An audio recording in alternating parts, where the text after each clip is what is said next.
Harold, eldest in birth as in wisdom, was by the king's favour appointed to the earldom in his father's place. In the strength of his body and mind, he stood forth among the people as a second Judas Maccabeus, a true friend of his people and his country. He wielded his father's powers even more actively and walked in his ways, that is, in patience and mercy and with kindness to men of goodwill. But disturbers of the peace, thieves and robbers, this champion of the law threatened with the terrible face of a lion.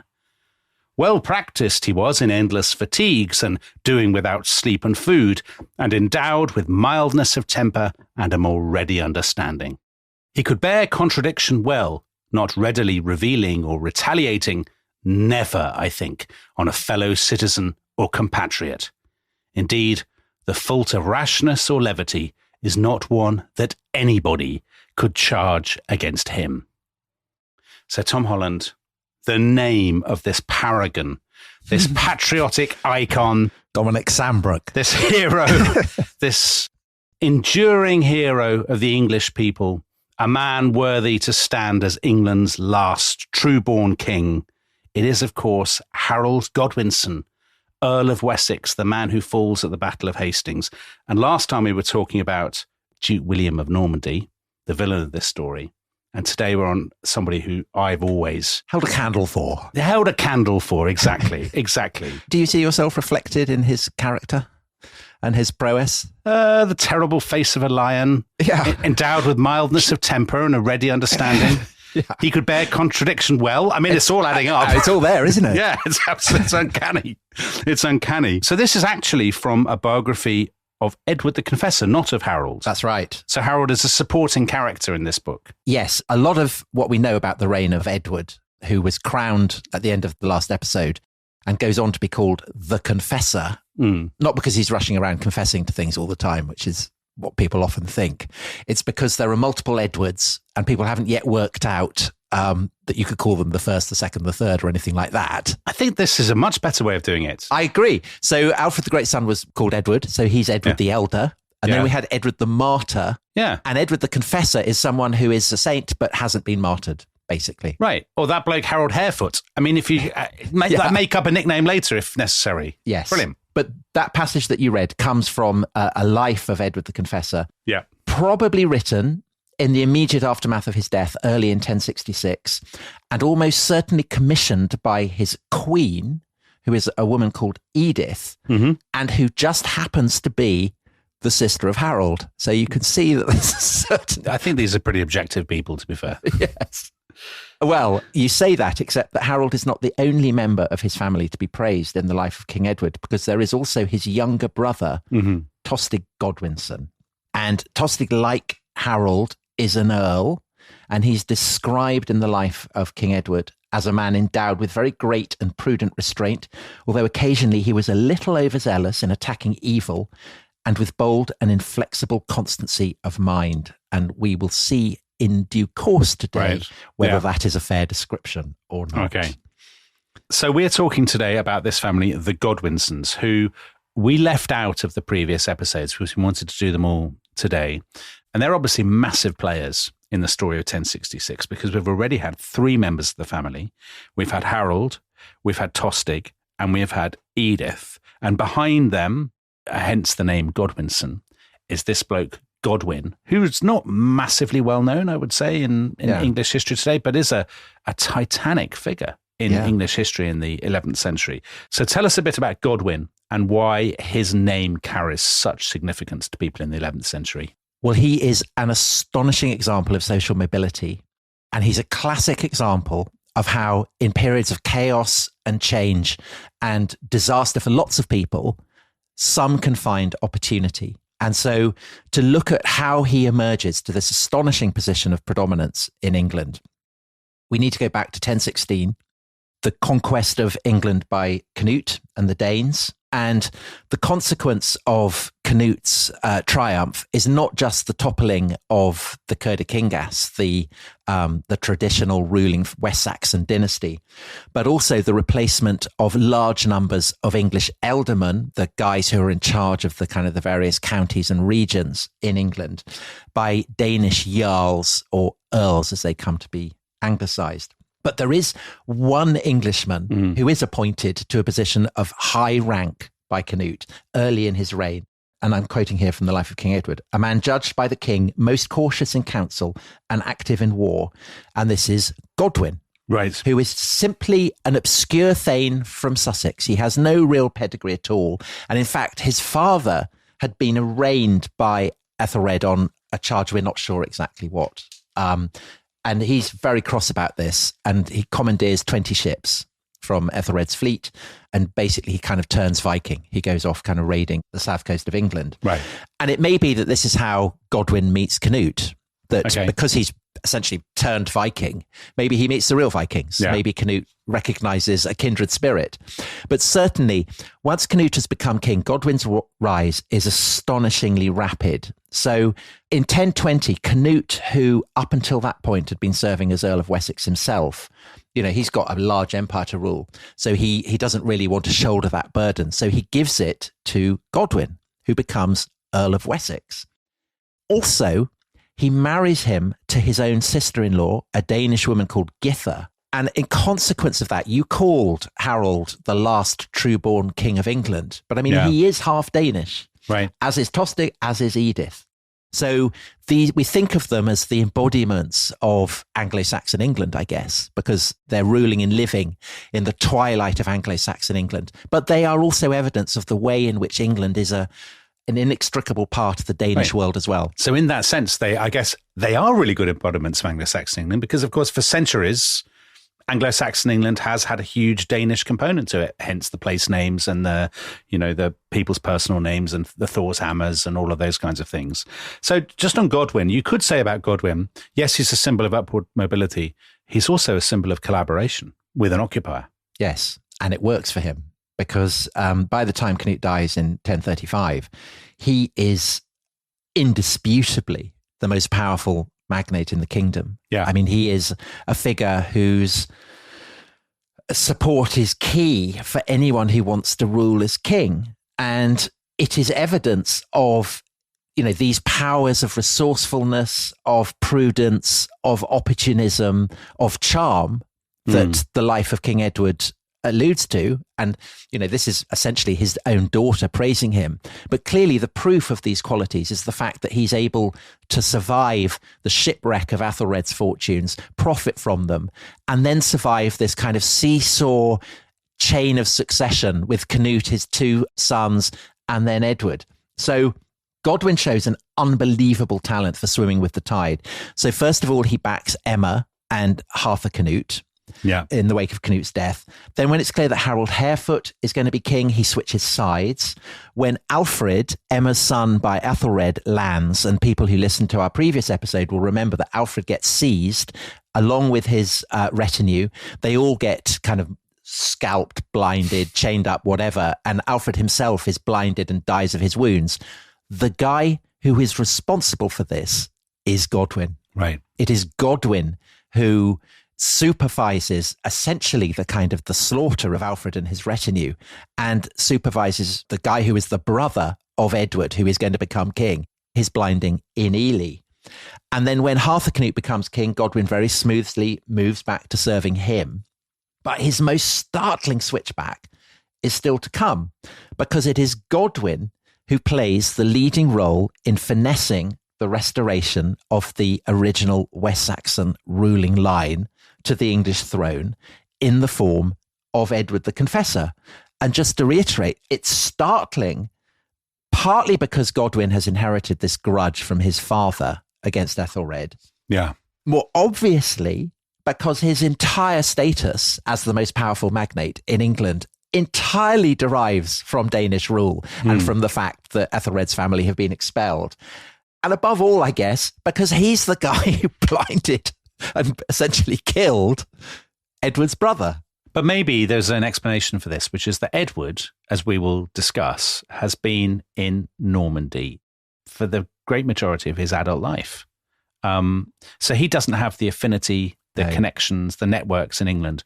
Whereas Godwin, he may hate Godwin and he may think, I think it's completely reasonable that you might have a grudge against somebody who bribed and mutilated your brother.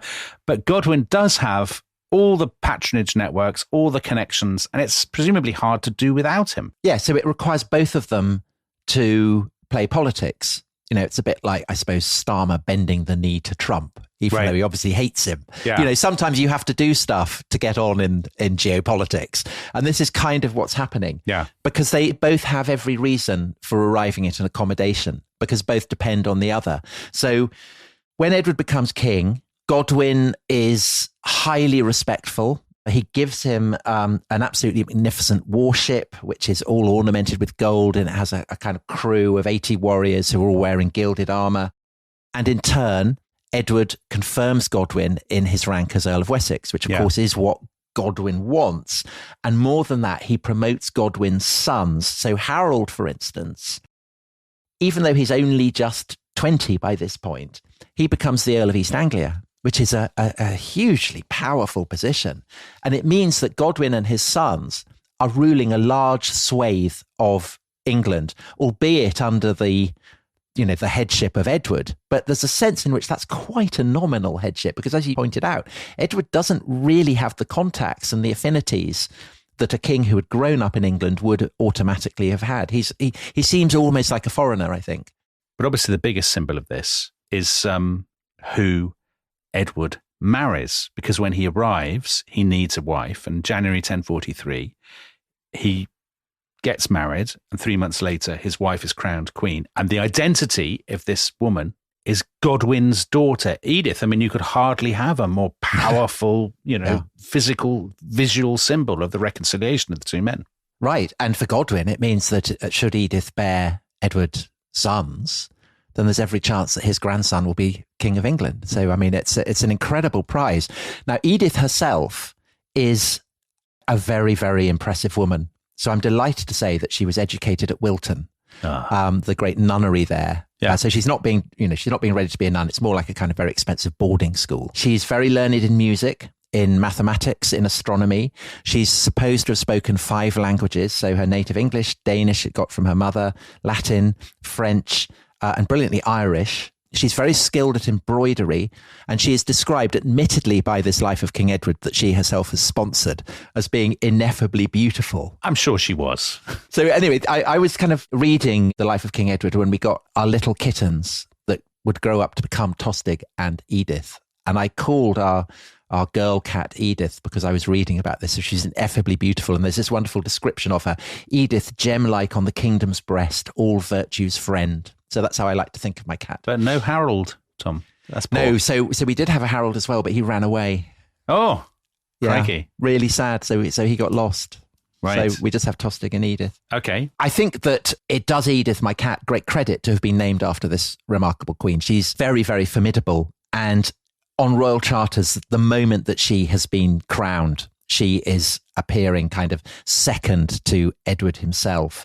And I guess for the people of England, her presence beside Edward on his throne is a kind of moving symbol of this reconciliation between king and the great magnate who had put all England in his shadow, undertaken for the good of the English people, and well befitting a Christian king with the care of his people uppermost in his mind. Right. But there is a cloud, right? There is one issue, which is there's one thing anybody who's ever heard of Henry VIII knows there is one thing a king has to do, and Edward does not do it because they don't have any children. Right. And the years go by, so 4, 5, 6 years, and still Edith hasn't given Edward an heir. It's harsh to blame it on Edith, Tom. I mean... Well, it might be Edward's fault, it might be Edith's. The truth is that this is a marriage that has prompted enormous speculation. And I guess that there are probably 2 principal theories as to why Edith does not give Edward a son. And the first of these, which is first mentioned by an English historian writing at Malmesbury called William of Malmesbury. I mean, he's very much I think, like you in your children's book mode. He loves the story. And, if there's a kind of entertaining perspective to adopt, he will absolutely adopt it. Oh, thanks, Tom. That's kind. And he's very patriotic. So the Dominic Sandbrook of the 12th century. So William of Malmesbury's theory is that Edward is consumed with such hatred and resentment of Godwin that he can't bear to sleep with Godwin's daughter. That Edith may be ineffably beautiful and brilliant at speaking Irish and embroidery and stuff, but he doesn't care. He doesn't want to have anything to do with her. Can't bear to be touched by her. Don't believe it. I just don't believe that story. I think if she's that beautiful, you'd overlook your animus against the father. In fact, the animus against the father might be an incentive. Well, possible support for this theory has been adduced in the life of King Edward, where it says that Edward has consecrated himself to chastity. Okay. So maybe that's Edith's way of saying, well, there were slight problems. But I think there's another reason for that we'll come to in due course. And I would also just throw in here the opinion of Pauline Stafford, who is the great expert on 11th century English queens. And she says it is futile to speculate on the sex lives, sex drives, or sexuality of 11th century kings from such sparse and partial evidence. Tom, if we adopted that attitude, our podcast would be about 20 minutes shorter, by and large. I'm not sure that's true. I think we've repeatedly said that we can't impose kind of 21st century standards of sexual psychology. We have. We try not to. We normally say that after we've spent the previous 8 minutes. I agree. Entertainingly speculating. Which is what we've just done. Yeah, exactly. But I don't think that is the key to it. So the other possibility, of course, is that Edith or Edward can't have children. Mm-hmm. That seems to me a much more plausible explanation. Edward would want to father children. He would want to propagate his line. And I think the evidence for this is that by the end of 1050, so that's 5 years after his marriage to Edith, it's clear that he is maneuvering to divorce her and, by implication, remarry. Right. And I think the consequence of this is the first great crisis in English history, precipitated by a king's desire to get a new wife. So you alluded to Henry VIII. This is where that trend all kicks off. So to pursue that thread, the issue for Henry VIII, of course, was that he was setting himself against the King of Spain, the Pope, and so on and so forth. The issue for Edward is that he is setting himself against, in the short term, a more dangerous opponent, because that, of course, is Godwin, the most powerful person in the kingdom. So, well, he does have allies, doesn't he? That's one thing we should say, because there are other magnates who don't like Godwin. Yeah, so there are two in particular. There's the Earl of Northumberland, which by this point is a Dane called Seward. And people who've read or watched Macbeth may remember that he features in that. Historically, Seward launches 2 invasions of Scotland against Macbeth, and Edward really trusts him. The other is a guy called Leofric, and he is the Earl of Mercia. And he, again, is one of the kind of English nobles who has profited from the Danish invasion. It's possible that Ælfgifu, who is Cnut's first wife, the mother of Harold Harefoot, that she may have been related to him. Well, that would make sense because he'd backed Harefoot, hadn't he, in the succession crisis? Yes. So this is why Leofric is where he is as Earl of Mercia.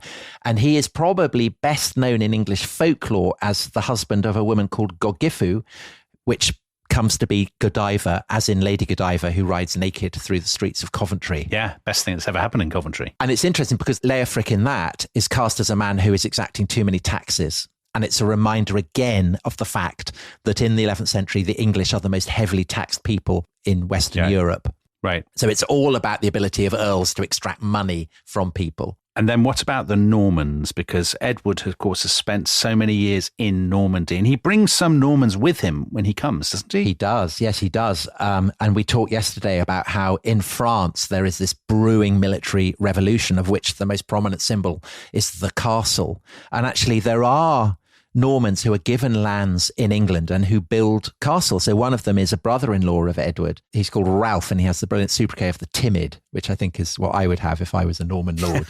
And he becomes the Earl of Herefordshire, and he builds a castle there. There is also an abbot from a place called Jumièges. He's called Robert, and he is appointed by Edward, Bishop of London, and then in 1051, Archbishop of Canterbury. So to some degree, the Norman... when people always say, what if the Norman conquest never happened? But the integration of the English and the Norman worlds has already started long before 1066. Well, it goes all the way back to Emma marrying Ethelred. I mean, it's been an ongoing process. But Godwin certainly doesn't like it. Mm-hmm. And particularly the appointment of Robert of Jumièges as Archbishop of Canterbury. He's furious about this because he'd wanted one of his own placemen to get the job. And it precipitates a rapid meltdown in relations between Edward and Godwin. And I think the pace of the meltdown is reflective of the fact that Edward is starting to angle now to try and get rid of Edith because he wants children. But it's certainly not helped by the new Archbishop of Canterbury, who is openly and repeatedly snubbing Godwin. And also lots of the Normans who have come over to London or, maybe heading back to Normandy or whatever, are disrespecting Godwin quite seriously, almost as though they're being prompted to, perhaps, by the king. I mean, we don't know. That might be a conspiracy too far. But there's a notorious occasion in August 1051 where there's a massive fracas in Dover when a Norman nobleman and his retinue are supposedly attacked. And Edward is furious about this, and he orders Godwin to go and ravage Dover as a punishment. Right. This is a traditional form of English justice. We talked about how Edgar was always ravaging places that annoyed him. Yeah, hence his nickname, the Peaceable. Exactly. And Godwin refuses. These are his people. He is the Earl of, essentially, of southern England. He doesn't want to have to do that. He's put in a completely invidious position. And you can't help thinking that it's a deliberate manoeuvre on the part of Edward's to force Godwin into a corner.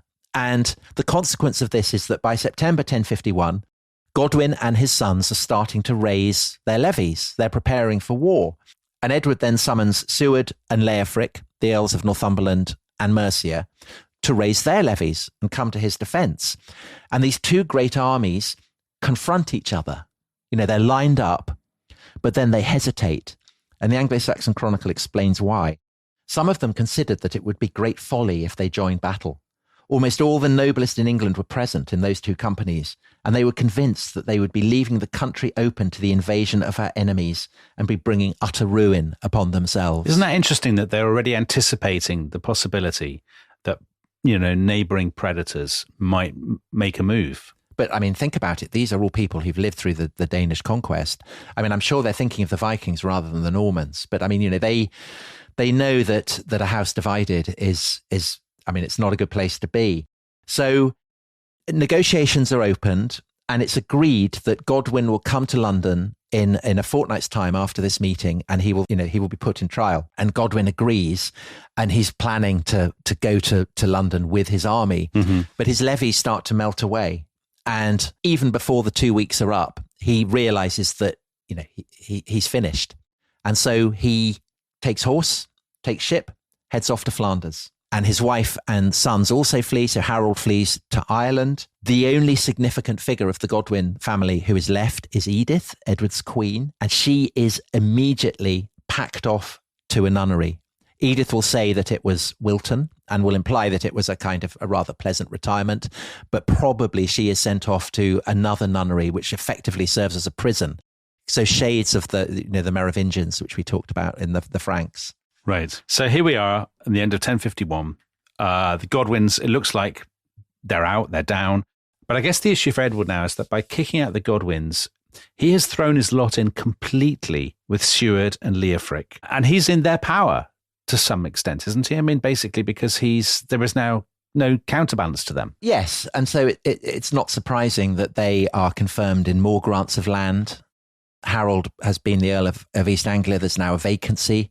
So Leofric's son, Alfgar, he gets that job. So clearly, jobs for the boys. I mean, that's part of the deal. But Edward does have other allies beyond England because, of course, he has all these contacts in Normandy. And it is now in the wake of Godwin's flight that the Anglo-Saxon Chronicle reports a key development. And it's a sentence that has been, so discussed, and I'll read it. Then came Duke William from beyond the sea with a great retinue of Frenchmen, and the king received him and as many of his companions as it pleased him. Right. So what does receive mean? I think it means slightly more than just, come in and have a drink.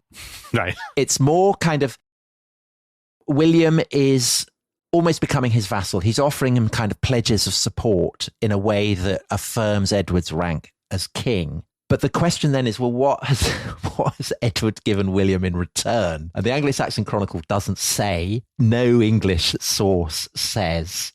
But Norman sources insists that what Edward has done is to promise William the crown should Edward not have sons. So in the words of David Douglas, who's the author of the definitive recent biography of William, there can be no reasonable doubt that before the end of 1051, he had nominated William of Normandy as his heir. But some historians do doubt it, though, don't they? I mean, some historians are like, well, we cannot be certain what the arrangement was, and it may have been much less, he may have made noises, but not been definitive. I mean, the fact that it's so vague in the sources. Well, I think that Edward, for as long as he is childless, uses the possibility that he could nominate someone as king as a kind of bargaining chip. Right. In a way, it's almost the strongest card he has to play.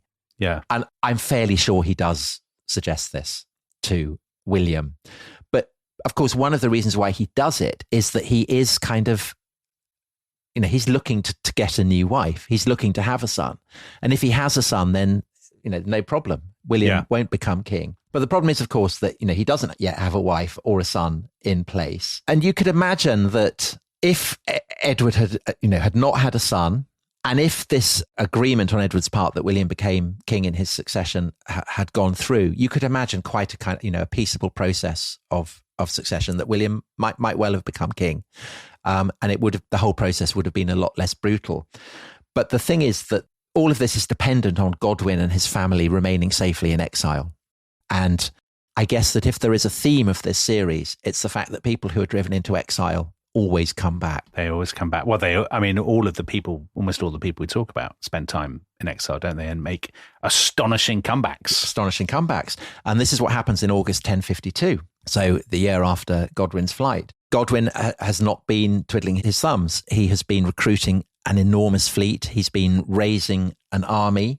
And in the summer of 1052, he sails from Flanders with his fleet. Harold, meanwhile, has been raising a fleet in Ireland. The two of them meet on the south coast of England, and they start kind of ravaging the south coast.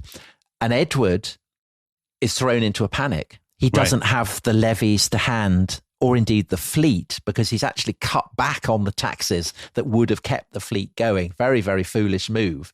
And so he's a bit stuck. And 14th of September, the Godwins sail up the Thames in triumph, and they dock at the south end of London Bridge, so in Southwark. London is held against them. It's got, the great Roman walls. And Edward thinks, well, I can defy them. But the mass of people, not just in London, but across England, they say it's not worth fighting over. And also, there's quite a lot of resentment of the rumours that Edward has nominated William of Normandy, his heir. People don't like the Normans. They think, we'd rather have Godwin than a load of foreigners. Right. And so Edward ultimately finds himself with no choice but to welcome the Godwins back. And Godwin plays it very cool. He doesn't humiliate the king. He kneels before him. He begs his royal forgiveness. He insists that he'd been misrepresented and is innocent of all the charges against him. And Edward has no choice but to accept this. And both Godwin and Harold are restored to their respective earldoms. And Edith returns in triumph from her exile and imprisonment in her nunnery back to her husband's side. There she is, an anointed queen by the side of her husband, the anointed king. And clearly this means that there is now no more talk of divorce, which in turn probably means that there is no more prospect of Edward having an heir. And the life of King Edward, it celebrates this in delighted tones. The whole country settled down in peaceful tranquility. But of course, the question is, will this peaceful tranquility hold? And I guess you could say that the legacy of the Godwins' exile and return is threefold. So firstly, the Godwins are now absolutely secure as the greatest dynasty in England. Yeah. Edith, as we said, is now secure as queen. So no real prospect of them having children now. And of course, there are these reports, a consequence of the Godwins' exile, that Edward has promised William the throne. So you can see that is quite a combustible blend of circumstances. Now, there are 15 years to go. The clock is ticking towards the point at which these combustible circumstances will ignite, and we will speed up that process after the break. This episode is brought to you by Rocket Money. Tom, we often talk about how to organise our finances. I'm very conscious that I'm paying for a lot of mad subscriptions. And there's one thing that we've talked about often on this show. It's the thing that we probably hate more than any other, and it's a hidden fee. I would love to get my finances under control. There are all these things piling up on our bank statements, and I think I need to fix this problem. I need to sort this out and to stop this. I mean, my finances are so chaotic that I need this app. So I'll tell you what it is. It's called Rocket Money. It's a personal finance app that helps find and cancel your unwanted subscriptions. It monitors your spending and it helps to lower your bills so that you can grow your savings. With Rocket Money, you can track all of your subscriptions and you can easily cancel within the app with just a few taps, saving you time, avoiding charges. And you can also set budgets and goals and get personalized insights and regular reports to track how you're doing. They will even send you real-time alerts for large transactions, upcoming bills, refunds, and even low balances. So let Rocket Money help you reach your financial goals faster. Join at rocketmoney.com/ishistory. That's rocketmoney.com/ishistory. rocketmoney.com/ishistory.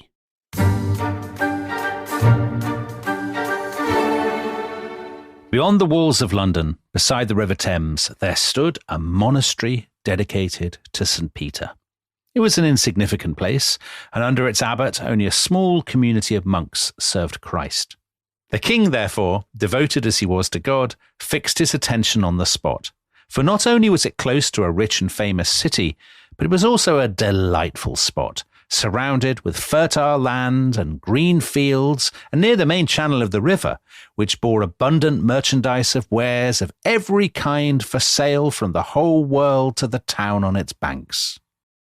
So that's an account in the life of King Edward about how Edward the Confessor came to build a great abbey, or a minster, as the Anglo-Saxons called it, to the west of London. So it's to the west of London, and it's a minster, and guess what they ended up calling it? Westminster. Duh. Wow, amazing. So, Tom, this is the origin of Westminster Abbey. Yeah, and as you said, it comes from the life of King Edward, which, remember, is commissioned by Edith, his queen, and so her fingerprints are all over this account. And this life has two particular goals, and the first is to cast Edward as essentially a saintly figure, a confessor. Mm-hmm. And the second is to associate herself, Edith, with this saintliness. And this is why, after this life has described how Edward sponsors the building of his great abbey at Westminster, it then goes on to describe how Edith rebuilt Wilton, you know, where she'd been raised, and this kind of great centre of West Saxon holiness, to rebuild this abbey in stone. And that is kind of essentially casting her as her husband's partner in godliness. And what the life does not do when it recounts Edward's building of Westminster Abbey is to point out that he's also building an enormous palace. So pretty much where the Houses of Parliament are now. So essentially it's an enormous royal complex, but she doesn't want that mentioned because it slightly detracts from the sense of him as a man utterly devoted to God. And likewise, it's this life, which we said before, which insists that Edward willingly consecrates himself to virginity. And I think that we can see reasons for that have nothing to do with Edward supposedly not allowing Edith into his bed. Because essentially, by saying that Edward has consecrated himself to chastity, it's veiling the failure of Edith to give him a child, which is the prime responsibility of a queen. And it doesn't matter how unfair that is. If you don't, you've failed as a queen. And also it associates her with this kind of saintly project of chastity, because by extension, she is a virgin as a result. And not only that, but because if she paints Edward as this sort of, he's thinking about God and his mind is on higher things and all of that. I mean, people, they're like, oh, brilliant. But it sort of emphasizes that her family, Godwin and his sons, have been the people who've actually been making the machine work and keeping England going. And so it makes them look good too. Yes. So the life, even it is celebrating Edward as this kind of otherworldly figure who spends his whole time hanging out with monks, it's emphasizing how Harold and Tostig are, and all his other brothers, he's got hundreds of brothers, how they are setting their shoulder to the wheel and labouring hard in the cause of England. And in fact, it's clear even from the life of King Edward that he's not spending his whole time with monks. Even the life has to admit that actually he's spending most of his time hunting. Right. It's clear that Edward essentially has been sidelined, that he's become a bit of a cipher, but he's really not spending his whole time confessing. Yeah. He's killing a lot of deer. Okay. And I think this sense of Edward that the life is promoting as a man almost kind of too good for the world is heightened by a dramatic development in 1053. And if people going into exile and coming back is one theme of this series, then another is people at meals unexpectedly dying of choking fits. So this happens at Easter in 1053.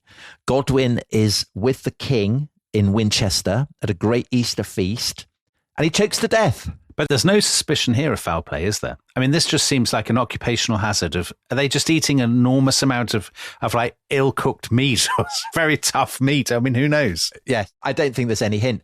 And it doesn't really alter Edward's position because he has no choice but to appoint Harold as Earl of Wessex. That's the moment where we began this series. And I think actually it kind of makes him look even weaker because there's the sense of a generational shift. This new generation of earls, Harold and so on, are stepping up to the plate. Right. And Edward looks kind of elderly and decrepit and a bit out of the loop. But there is a bit of a balance of power thing going on here, isn't there? Because Harold had been Earl of East Anglia, but now he's taken over the kind of premier job, which is Earl of Wessex. So he's got the heartland region. But he's replaced in East Anglia by a guy called Elfgar, who is the son of Leofric. So you've got Leofric in Mercia.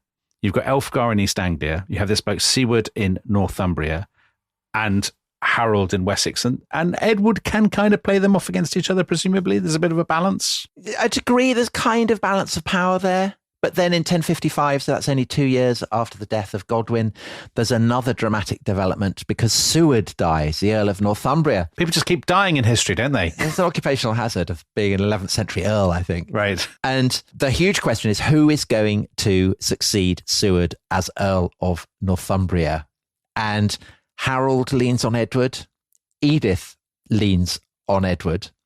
And they persuade Edward to appoint to the vacant earldom of Northumbria their brother Tostig.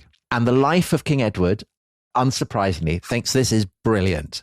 Good news for Tostig, good news for Northumbria, good news for England. And it does acknowledge that Tostig is a bit shorter than Harold, but insists otherwise that he's quite as brave, quite as strong, quite as handsome as the absolute paragon that is his elder brother. Now, the Godwins obviously think this is tremendous, but there are lots of people who are really opposed to Tostig becoming the Earl of Northumbria. So Alfgar, who is the son of Leofric, the Earl of Mercia, who's just been appointed the Earl of East Anglia, he has a massive strop. He briefly threatens a civil war, goes into exile, comes back, but Harold manages to patch things up with him. Yeah. In the north, there's a lot of grumbling because northerners back then, I mean, it's no longer the case, but back then they didn't like southerners particularly. Yeah, that would never happen now. That would never happen now. And then in 1058, the Godwins are still on manoeuvres. So they don't really want Alfgar as Earl of East Anglia. So they elbow him aside and appoint another of Harold's brothers, Gyrth, to become the Earl of East Anglia. And Alfgar has another massive strop. Right. Again, he goes into exile. Again, he comes back. Again, Harold patches things up. And there's this brilliant comment about it in the Anglo-Saxon Chronicle that listeners may well agree with. It is tedious to tell how it all happened. If we adopted that mantra, there'd been definitely no podcast. But essentially, there is kind of festering resentment on the part of Leofric, Alfgar, and Alfgar's sons, Edwin and Morcar. So this great dynasty in the middle of England. And they don't like being sandwiched between two of the Godwinsons, Harold in the south, right, Tostig in the north, and now with the appointment of Gyrth to the earldom of East Anglia to their east as well. And the life of King Edward obviously thinks it's fantastic. It's wonderful that essentially England is pretty much now securely Godwin run.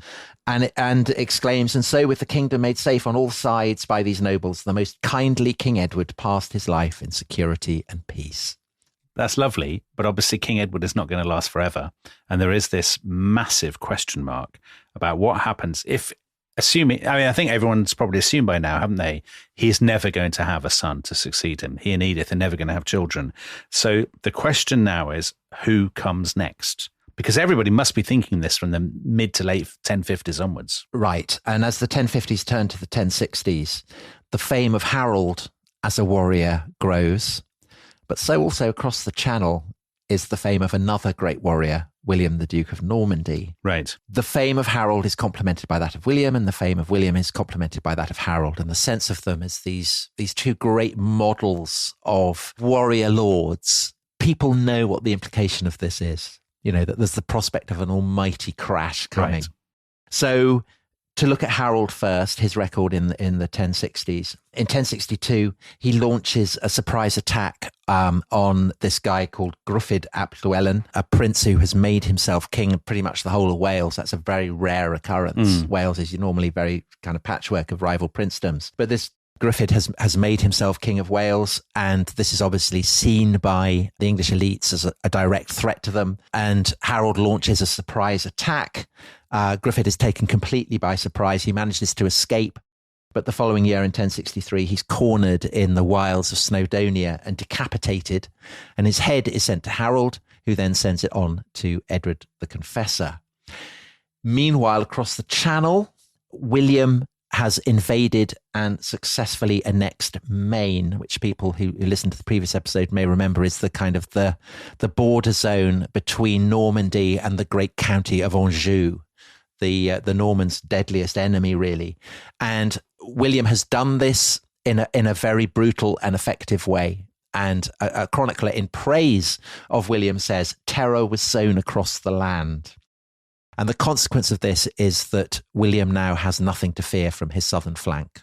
Right, so he can look northwards. He can be thinking about what happens in England. Yes, he absolutely can. And so finally we come to this moment, one of the most famous moments, not just of this whole story, but in all English medieval history. So either in 1064 or in 1065, Harold and William at last come face to face. And it's the very first episode that you see on the Bayeux Tapestry. You know, one of the most famous, I was about to say one of the most famous documents. I mean, I guess it is a document of a kind. One of the most famous documents, not just in English history, but in all history. So, Tom, tell us how Harold and William finally get to meet. So, as you say, I mean, it is shown on the Bayeux Tapestry, and there are Norman accounts, there are English accounts. The Norman and English accounts often differ quite radically on the spin and interpretation they put on the episode, but I think the basic outline is clear. Essentially, Harold sets sail southwards. Why? The Bayeux Tapestry and the Norman historians insist that he has been sent by Edward to promise William the succession. The English insist that he travelled there of his own volition in order to negotiate a marriage alliance or the release of some hostages of his own family, some of his brothers who have been kept by William. William of Malmesbury, the Dominic Sambrook of the 12th century, right, suggests that actually, who's very, very patriotic, suggests that Harold had been blown off course while on a fishing trip. Yeah, that sounds most plausible to me. So anyway, what happens then is that whatever reason Harold is sailing southwards across the Channel, he's shipwrecked and he's taken prisoner by a local princeling. William secures his release. Harold becomes William's guest. He joins him on a campaign against the Bretons, the kind of the milk-drinking barbarians of Brittany. Yeah.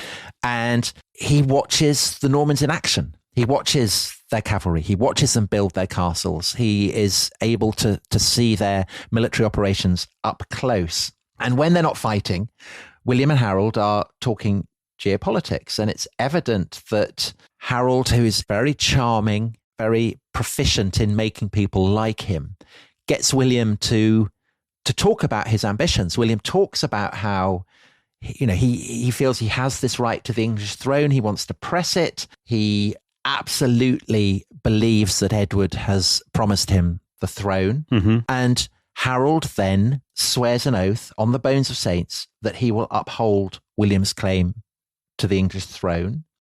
And again, Norman historians insist he does this because Edward has sent him to do it. Yeah, because he was always going to do it. Yeah. And English historians say that basically he couldn't see any way of escape without agreeing to all that William wished. William basically forces him to do it. Yes. Well, he doesn't have any other way of getting back. Otherwise, he'll be a kind of hostage in Normandy. So he does this. He swears to uphold William's right to the English throne. And he is then given a Norman ship. It's loaded down with gifts, and Harold sails back to England. And so the huge question hanging over this is, you know, what is the truth? Yeah. What had Harold been up to? And Edward A. Freeman, the Regis Professor of Oxford in the 19th century, who wrote a kind of Sandbrookian 6-volume history of the Norman Conquest. He said of this, "It is one of the most perplexing questions in all history." I don't know whether you agree with that. He's not wrong. So here's the thing, right? I think you and I probably agree on this, and we agree also with other recent historians. So, for example, Mark Morris, who's written about the Norman Conquest and the end of Anglo-Saxon England. It's just utterly implausible that Harold, who is so powerful and rich and such a serious player, would have meekly crossed the channel in response to Edward the Confessor's instructions to swear allegiance to the Duke of Normandy. I mean, that just seems absolutely unbelievable, doesn't it, Tom? I agree. But then, of course, there is the question of, well, why does he go? You know, and the claim of English historians that he's going to negotiate the release of his brothers, I mean, it's perfectly possible. Yeah, there are historians who think that, who say if he wanted to succeed, then having these hostages at the Norman court would have been a massive time bomb. So he wants to get them back, but also it's humiliating for his family to have hostages at the Norman court. Yeah, so there is that. But I think, I still don't think that is adequate to explain why he would put himself in such a risky situation. And I think the answer is to be found in the life of King Edward, full of gems and riches. Right. And it gives an account of a pilgrimage that Harold made to Rome kind of earlier in the 1050s, which very clearly simultaneously served as a kind of espionage mission. So to quote the life of King Edward, he studied the character, policy and strength of the princes of Gaul, not only through his servants, but in person, and adroitly and with natural cunning and with lengthy and intent observation. So that's not written about Harold's trip to Normandy. The life of King Edward doesn't really mention that, but it's clear that this is part of Harold's policy. He believes in good intelligence.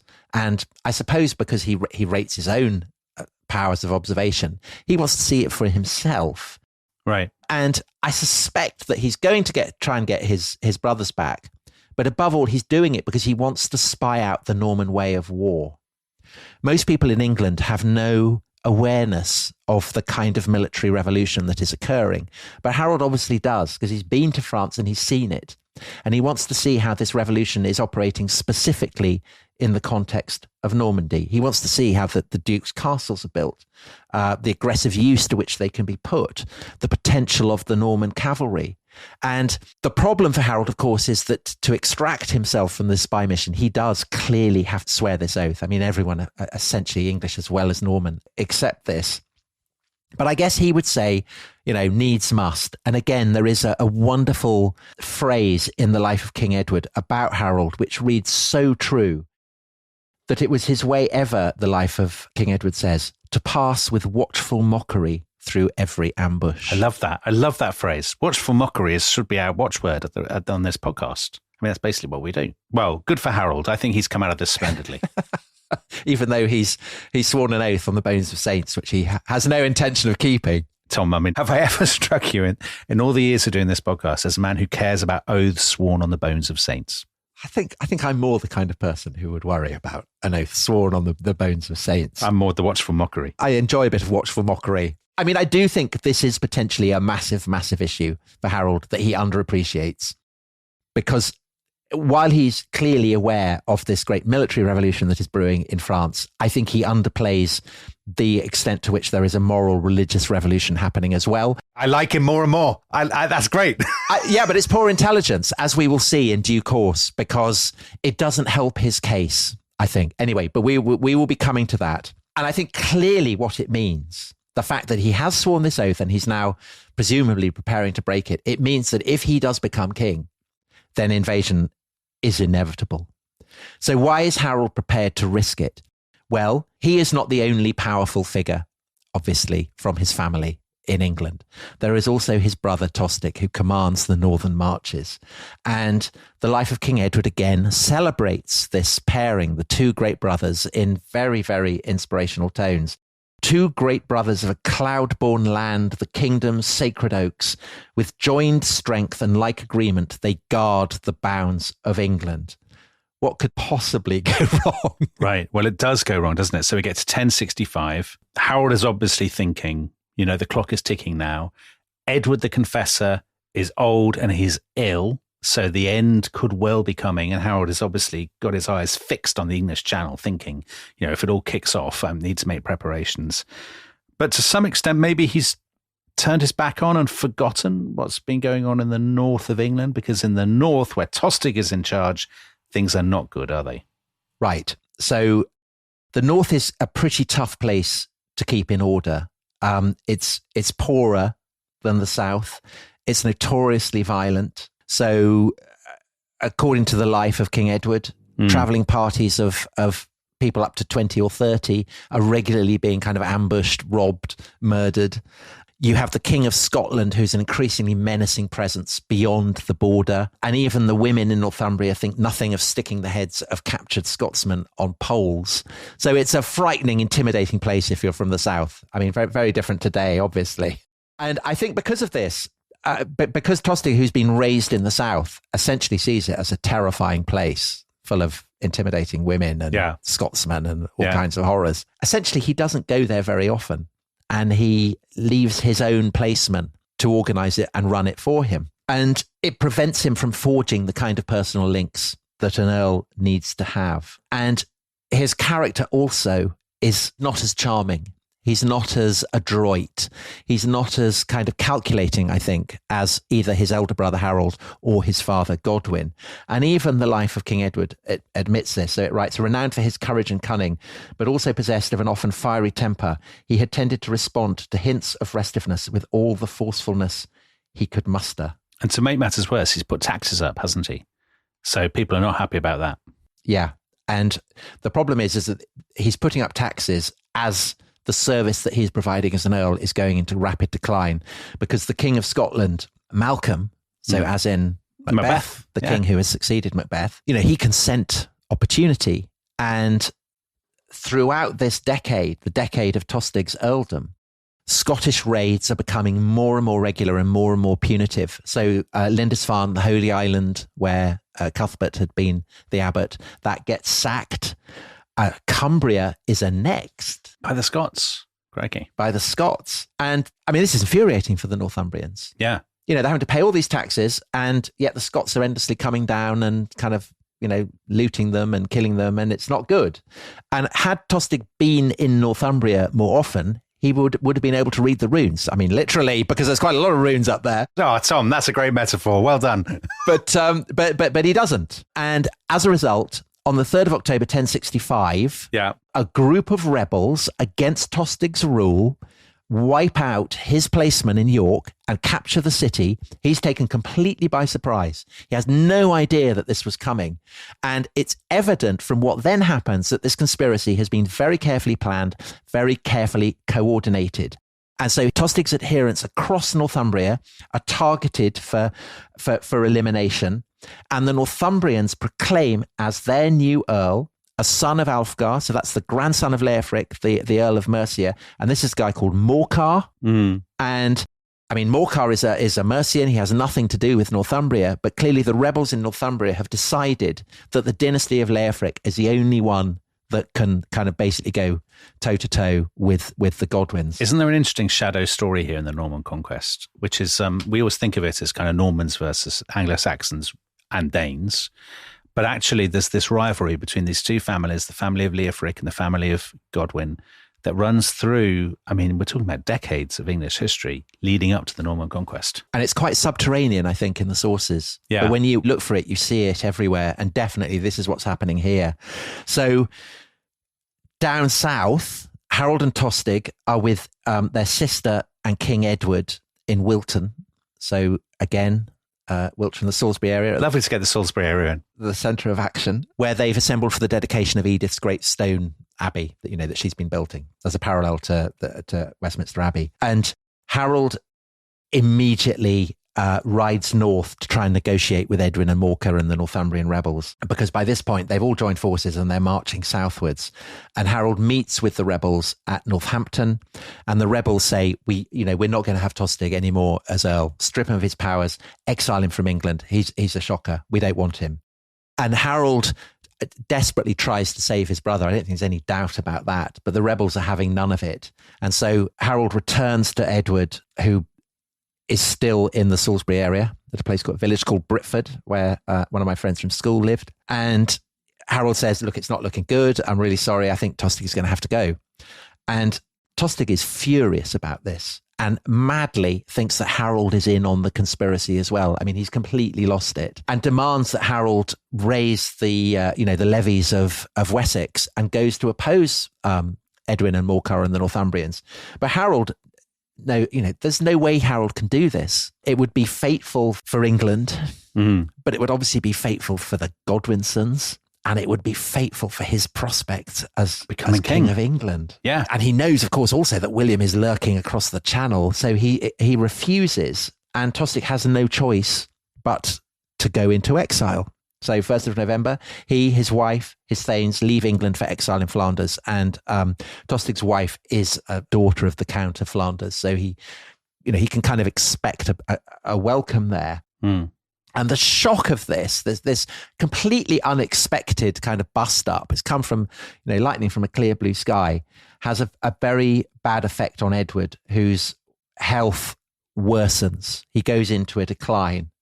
And so as the year 1065 draws to a close and the year 1066 starts looming on the horizon, Edward increasingly seems near death. And this is the point, Dominic, at which we end this series, but with all kinds of questions hanging in the air. Will the new year bring Edward's death? If it does, who will become England's new king? Harold, William, or perhaps someone entirely else? Well, we will be back next week with a new series, a 2-part series looking north, and we'll be looking at that somebody else. We will be telling the story of, I think, the most thrilling, the most terrifying, and the most glamorous man that the Viking world ever produced. We'll be going to Norway, to Eastern Europe, to Kiev, to Constantinople, as we follow the life and adventures of the last of the Vikings, Harald Hardrada. And you can, of course, hear both of those episodes at once by signing up to the Rest is History Club at therestishistory.com. That's right, Dominic. And then when we've done that, we will be back with the story of 1066 itself, the invasion led by Harald Hardrada, and then the invasion led by William, Duke of Normandy. So lots more to come. But in the meanwhile, thanks very much for listening. Bye-bye. Goodbye.